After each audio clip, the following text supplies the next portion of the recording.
அரசு தரப்பு வழக்கறிஞர் என்ன சொல்லியிருக்காருன்னா, அதான் அவங்க தம்பிக்கும் ஒரு கவர்மெண்ட் வேலை கொடுத்திருக்கோம், அது மட்டும் இல்லாம பட்டாவுடன் கூடிய ஒரு நிலத்தையும் நாங்க கொடுத்திருக்கோம், அதாவது கவர்மெண்ட் சைட்ல இருந்து கொடுத்திருக்கோம் அப்படின்ற போல அவர் சொல்லியிருக்காரு.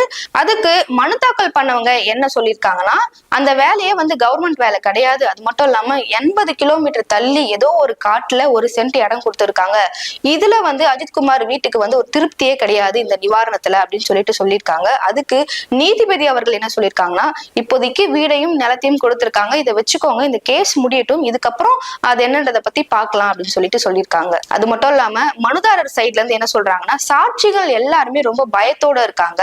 ஏன்னா அந்த சாட்சிக்கெல்லாம் மிரட்டுதல்ன்றது அடுக்கடுக்கா வந்துட்டே இருக்கு. இதனால 2 அட்வொகேட்ஸை நாங்க கூட வச்சிருக்கோம், அவங்க மூலியமா தான் அந்த சாட்சிகள் அவங்க பகிர்ந்துக்கப்படுறாங்க.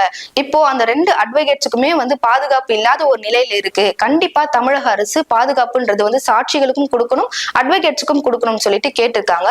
இதன் அடிப்படையில நீதிபதி அவர்கள் என்ன சொல்லியிருக்காங்கன்னா, கண்டிப்பா தமிழக அரசு பாதுகாப்பு இவங்களுக்கு கொடுத்தே ஆகணும், இது அவங்களுடைய கடமையா இருக்கு அப்படின்னு சொல்லியிருக்காங்க.